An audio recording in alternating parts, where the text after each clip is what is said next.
Well, for collectors, we offer the service of being able to connect your wallets, multiple wallets across multiple chains, and then see all of your assets aggregated and organized by category and even subcategorized. If it's music, play the art, read the books, providing collectors with a way of organizing all of their assets. And then issuers of assets, so whether that's a creator or a brand, we provide them the services to really enhance the marketing and the sales and the promotion of those assets. To add on to that, even though there's supposedly hundreds of millions of crypto holders, most of them just hold them on centralized exchanges. However, tokenization, common practice is you actually need to self-custody these assets. That means you have to get off the centralized exchanges. And it's a huge issue for lots of users to go through that process of open up a wallet, learning how to purchase and self-custody these assets. What we're really looking forward to is as the big tech companies start integrating wallets into their own platforms and make it a seamless process. As soon as that happens, we truly believe that proliferation of digital assets is going to go up very quickly across all the different verticals.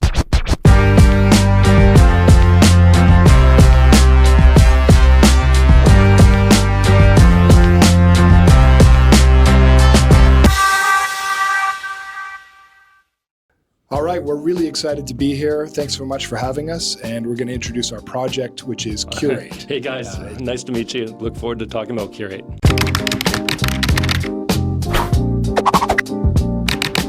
Sure, my name is David Harris, and I'm a co-founder of Curate. I'm from Canada originally, but spent 20 years in Asia, mostly in mainland China, Japan, Hong Kong. And we are serial entrepreneurs, my other co-founder at Curate, and we've been in a variety of businesses, from fintech to media to marketing businesses. And we started building Curate together about 3 years ago. My name is Aaron. I'm originally from Milwaukee, but went to school in upstate New York. Shortly after, moved to Europe for quite a few years, and eventually also ended up in China for about 18 years. That's where I got to know Dave. That was the wild, wild east back then. We got to do a bit of everything from fintech to wine distribution to air separation. But we always had a passion for building up businesses, and we've been enjoying working together for the last couple of years on Curate.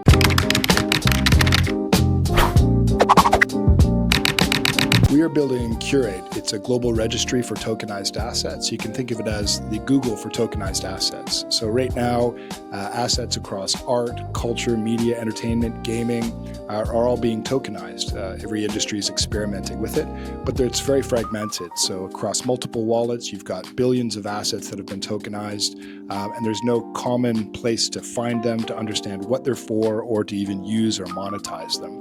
And that's what we've built at Curate. To add on to that, yes, we love organization in our lives in every respect. If you have a brokerage account, you want to see your ETFs separated from your stocks and your options. Well, the problem with crypto in general is everything is mixed up and jumbled together. You have no idea what's going on. And so that's what we think about every day, how to organize our digital lives. And we think that is probably one of the biggest issues facing the industry right now.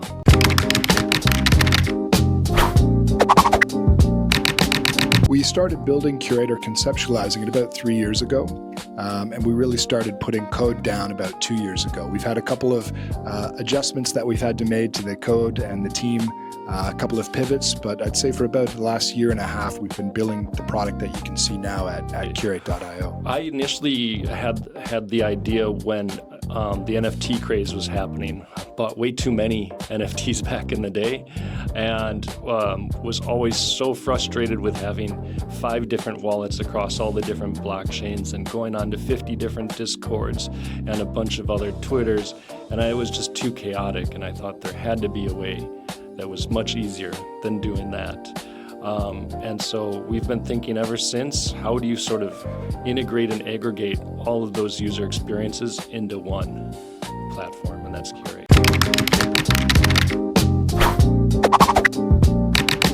Well, for collectors, we offer the service of being able to connect your wallets, multiple wallets across multiple chains, and then see all of your assets aggregated and organized by category. So if it's art, you can see it in an art category and even subcategorized into generative art or abstract art or different types of art. If it's music, you can see the music or hear the music. You can actually play the art, you can play the music, you can read the books. So really just providing collectors with a way of organizing all of their assets. And then issuers of assets, so whether that's a creator or a brand, we provide them the services to really enhance the marketing and the sales and the promotion of these assets. So to add on to the creator side, the issuers, one of the biggest ways that issuers work is using the likes of Linktree. And that's where they're going to list out all of their collections that they've made, any merchandise shop, any of the socials that they have. But it's a less than functional approach because you oftentimes have to click on 20 different links. Versus in Web3, we can put that all in an aggregated dashboard where you can see the visualizations of everything in one spot without needing to click out to every single link. And by doing this, it allows them to have a singular or a unified marketplace. This also allows the collectors to have much better visibility of what they're producing, any new mints that are coming up, and just a better user experience.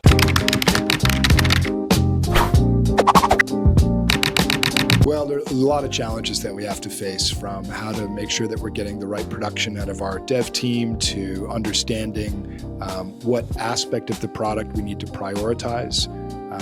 But I guess in these markets, because we really are playing at what we believe is a very nascent market, we think the adoption of tokenization is something that's really just starting to get that mainstream attention.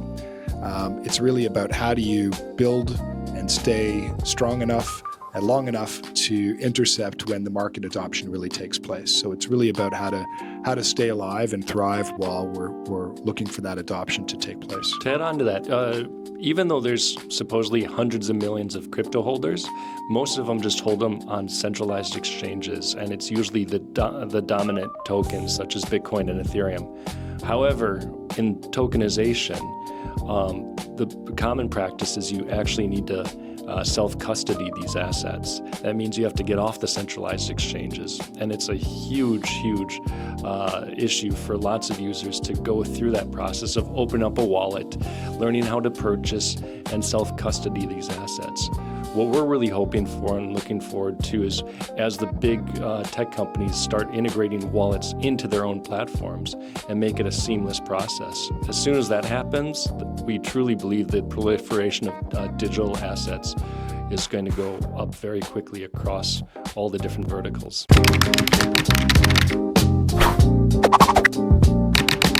We believe we're building something that nobody else is building right now. And whether that's because they don't see the opportunity or they think it's too difficult, we really do think that we are a Google-type business in a whole new asset category, in a whole new space. So we're really proud that we've been able to rally a team around us who's excited and committed and passionate about the project. Yeah, this project has been bootstrapped. We put all the resources together, found the team that we wanted to work with. We love working together in probably one of the toughest industries, which you have to deal with price volatility. You have to, right now, you're dealing with most of the marketplaces exiting, but we just continue to focus on what we're doing and understand how all these different participants want to use blockchain in the future without any standards.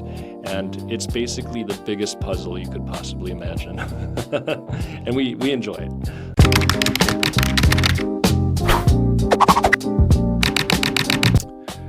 5 years is tough to see that far, frankly. I think the space moves so quickly. Making those kinds of predictions is challenging, but what we believe we're building is a platform that's going to have utility for the next 3, 5, 10, 20 years, as Google has when you're looking for web pages, or as Spotify has when you're looking for music.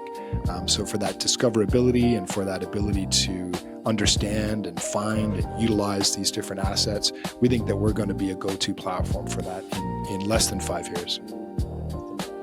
What he said. What he said. In 5 years.